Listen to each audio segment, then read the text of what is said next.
Vijay brain dead అయిందని డాక్టర్లు చెప్పారు. నిజం చెప్పాలంటే అది చావుతో సమానమే. చచ్చిన శవల్లా పడి ఉండటమే. ఇప్పుడేం చేద్దాం మల్లీశ్వరి? 24 గంటలాగితేనే గాని క్లారిటీ రాదు. ఆ తర్వాత ఏం చేద్దామనేది ఆలోచిద్దాం.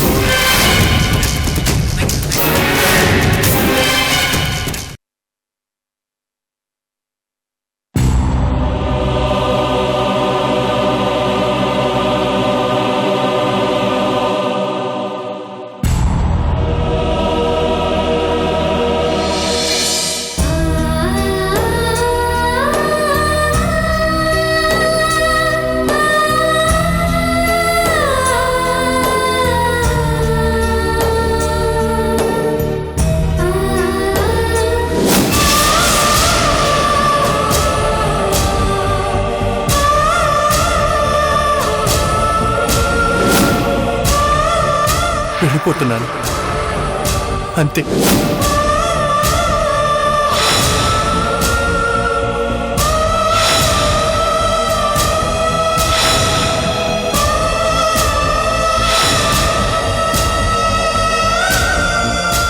విజయ్,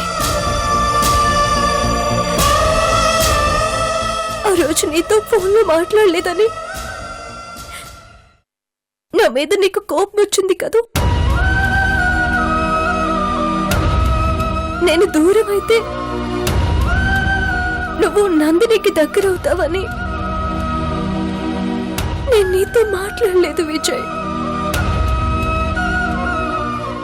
అందుకని నువ్వు మాకింత శిక్ష వేస్తావని అనుకోలేదు విజయ్. ఇంకెప్పుడు నువ్వు ఫోన్ చేస్తే నేను మాట్లాడకుండా ఉండును. నువ్వొద్దన్నా నీతోనే మాట్లాడుతూ ఉంటాను. ఒక్కసారి లే విజయ్, ఒక్కసారి లే విజయ్. ఏమి చేయగలదు ఏ సాగరమైనా,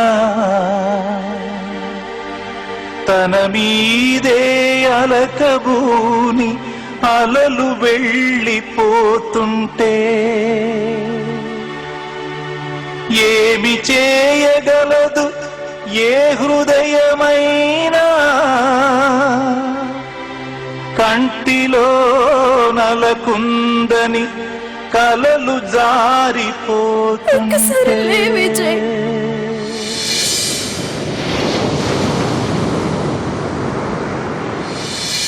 డాక్టర్, ఎంత డబ్బైనా మేము భరిస్తాం.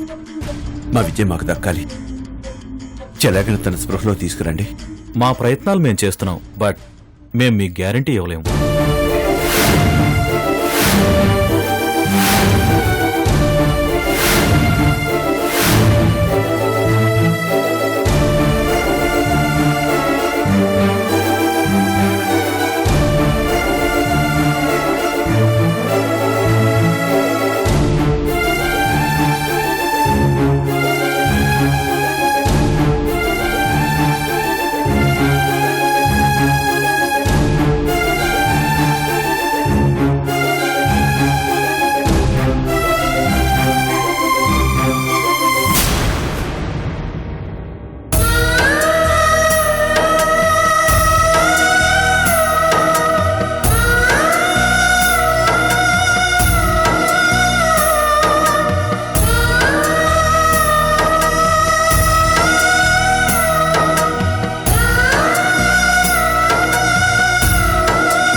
హరిగారు, మీతో కాస్త పర్సనల్గా మాట్లాడాలి.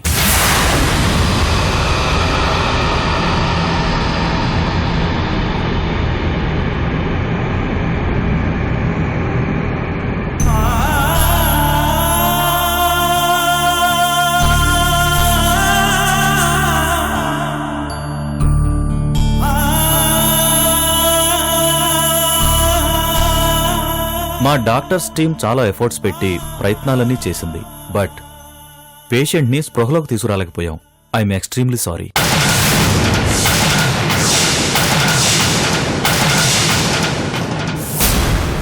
మా ట్రీట్మెంట్ అయితే పూర్తయిపోయింది సార్. పేషెంట్ హాస్పిటల్లో ఉన్నా ఇంట్లో ఉన్నా బ్రెయిన్ డెడ్ కండిషన్లో ఉంటే ఇలాగే ఉంటాడు.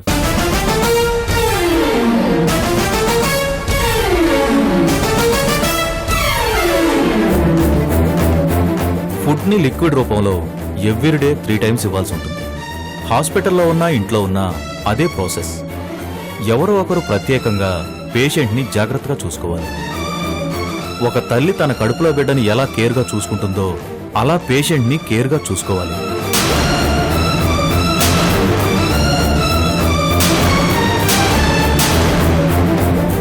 పేషెంట్ ఎప్పుడు స్పృహలోకి వస్తాడన్నది మేము చెప్పలేం.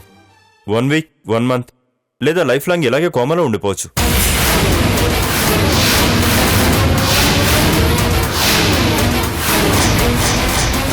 డాక్టర్, బెటర్ ట్రీట్మెంట్ కోసం ఎక్కడికైనా వెళ్ళే అవకాశం ఉంటే చెప్పండి.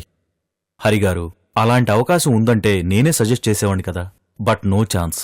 సో రేపు ఉదయం డిశ్చార్జ్ చేస్తాం. ఓకే? Thank you doctor.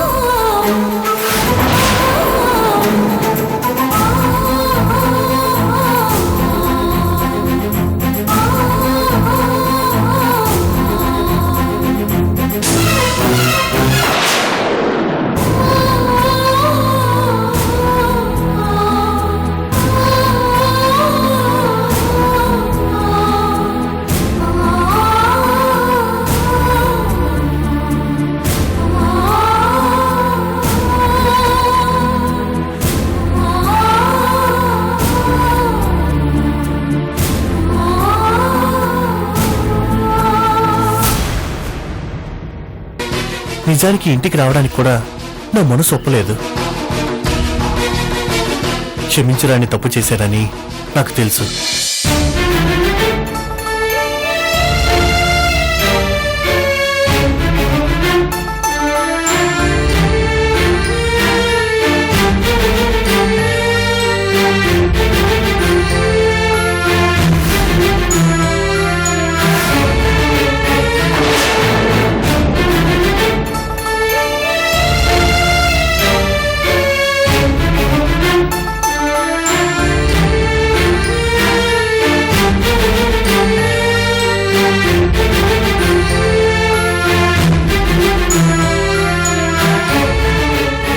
నమస్తే డాక్టర్.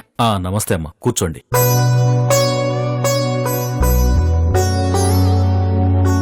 ప్రిస్క్రిప్షన్లో మెడిసిన్స్ ఎలా యూజ్ చేయాలో డిశ్చార్జ్ టైంకి అన్నీ క్లియర్గా చెప్తాను. అలాగే డాక్టర్. పేషెంట్ని ఒక బిడ్డలాగా కేర్ తీసుకోవాలి. డాక్టర్, మా విజయ్ ఎన్ని రోజులకి స్పృహలోకి వస్తాడు? అది నేను చెప్పలేనమ్మా. బ్రెయిన్ డెడ్ అనేది చాలా క్రిటికల్ కండిషన్. ఆల్మోస్ట్ ఆశలు వదులుకోవాల్సిందే. ఇలాంటి కండిషన్లో కొంతమంది పేషెంట్స్ మళ్లీ ఊపిరి పోసుకోవడం కష్టమని హాస్పిటల్లో పేషెంట్కు సంబంధించి బాడీ ఆర్గాన్స్ని డొనేట్ చేసి శవాన్ని తీసుకెళ్లేవాళ్లు. అలాంటి కేసులను కూడా నేను డీల్ చేశాను. డాక్టర్, నా విజయ్ స్పృహలోకి వస్తాడన్న నమ్మకం నాకుంది. ఎస్, ఆ నమ్మకం ఉంటే డెఫినెట్గా పేషెంట్ స్పృహలోకి వస్తాడమ్మా. పేషెంట్ ని స్పృహలోకి తీసుకురావడానికి ఇంకా వేరే ప్రయత్నాలేమీ లేవా డాక్టర్?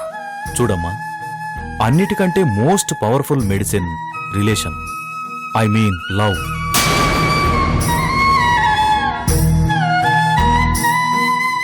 ఒక్కోసారి మన ప్రేమే మెడిసిన్గా పేషెంట్ని బ్రతికించొచ్చు.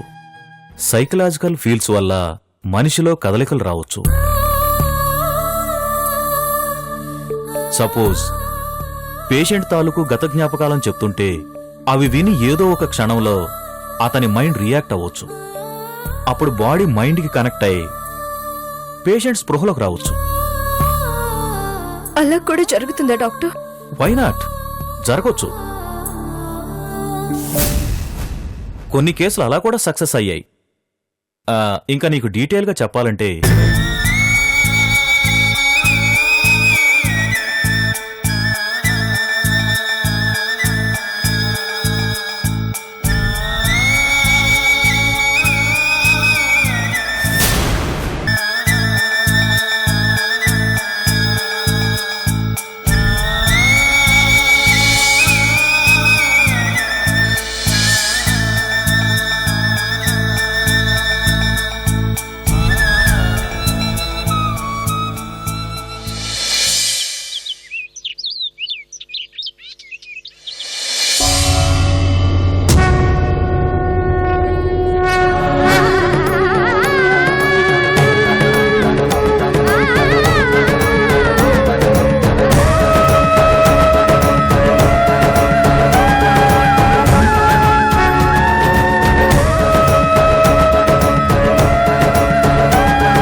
అపురూపమైనదమ్మ ఆడజన్మ, ఆ జన్మకు పరిపూర్ణత ఇల్లాలమ్మా.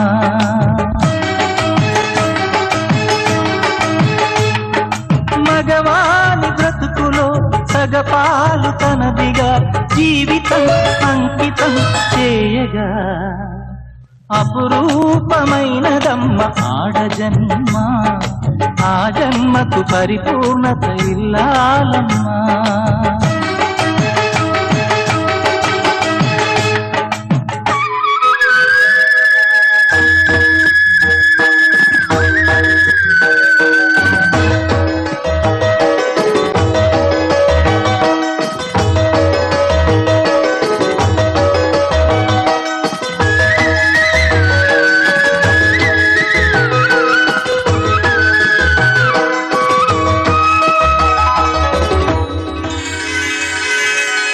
పసుపు తాడు ఒకటే మహాభాగ్యమై, బ్రతుకుతుంది పడతి పదే లోకమై. మగని మంచి కోసం పడే ఆర్తిలో సతిని మించగలరా మరే ఆప్తులు. ఏ పూజ చేసినా, ఏ నోము నోచినా, ఏ స్వార్థమో లేని త్యాగం భార్యగా రూపమే పొందగా. అపురూపమైనదమ్మ ఆడజన్మ, ఆ జన్మకు పరిపూర్ణత ఇల్లాలమ్మా.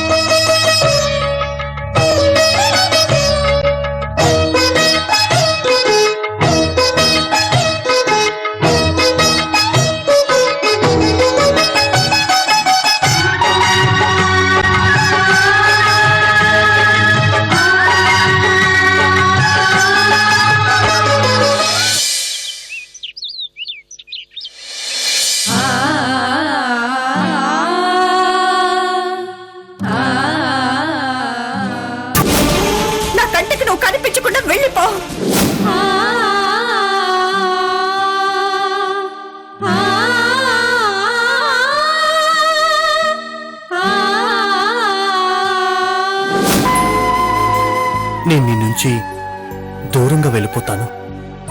ఏంటి మళ్ళీ రానని భయపెడుతున్నావా? ఇది ఇంకో బ్లాక్మెయిల్ డ్రామానా? ఈ రోజు నుంచి నేను నీకు కనిపించను.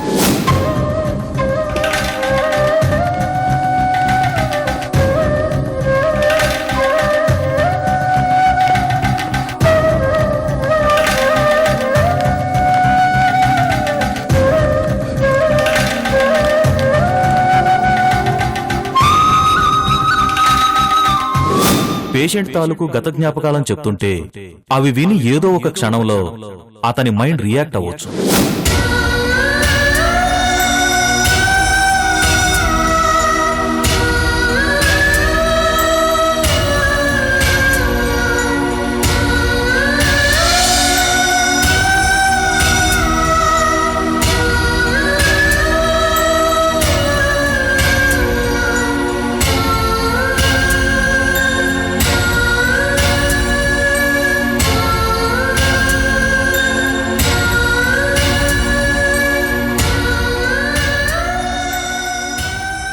జానకేమైంది?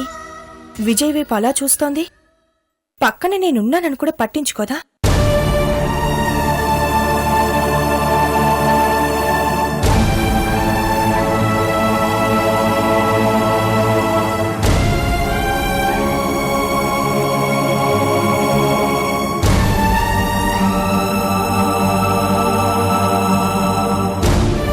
ఏ జానకి, ఏం చేస్తున్నావు?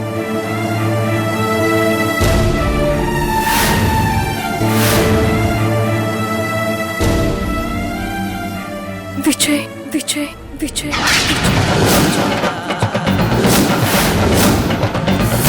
ఏమైంది విజయ్? నీకు నా మీద కోపం వస్తే నన్ను వదిలేసి వెళ్ళిపోతావా?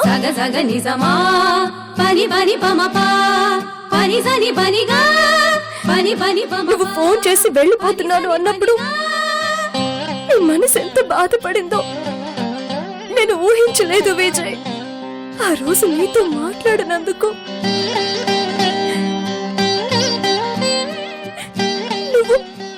నువ్విలా శాశ్వతంగా నాతో మాట్లాడకుండా ఎంత పెద్ద శిక్ష వేస్తావా విజయ్?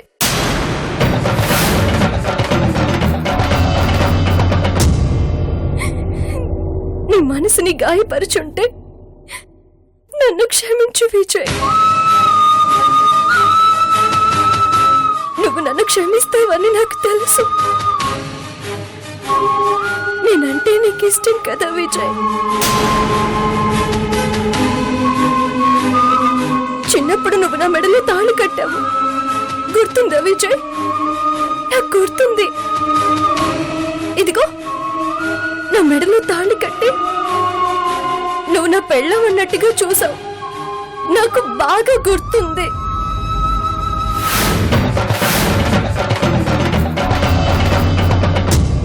కానీ ఆ క్షణం నేను సిగ్గుపడ్డానో లేదో నాకు గుర్తు లేదు విజయ్. నీకేమైనా గుర్తొస్తున్నాయా?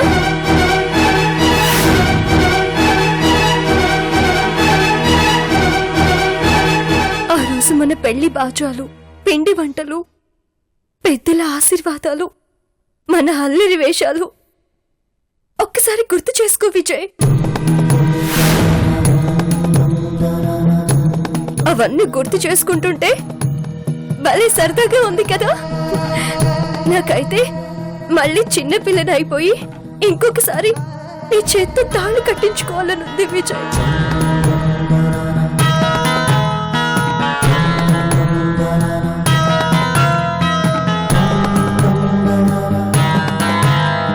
విజయ్, పెద్దయ్యాక మన ఇద్దరి మధ్య ఎన్ని గొడవలు, ఎన్ని ఎడబాట్లు, మనం కలవడానికి ఎన్ని ఆటంకాలు కదా విజయ్. కానీ నీకేమైనా అయితే నేను ఒక్క క్షణం కూడా బ్రతకను విజయ్. నేను, నా ప్రేమ, నా మనసు ఈ జన్మకే కాదు, ఎన్ని జన్మలెత్తినా నీకే సొంతం విజయ్.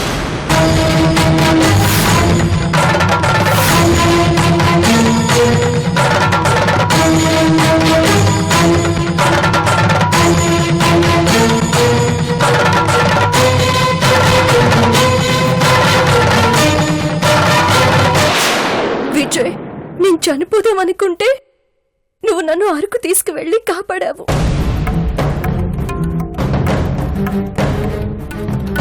ఒక భర్తగా నాకు కొన్ని కోరికలున్నాయి, తీర్చు అని నాలో ప్రేమని పుట్టించావు. నన్ను బ్రతికించుకున్నావు.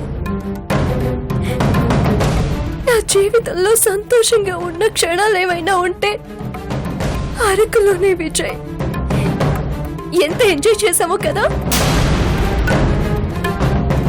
కాఫీ చేస్తే బాలేదని ఆట పట్టించేవాడివి, అన్నం తినమంటే మారి చేసేవాడివి.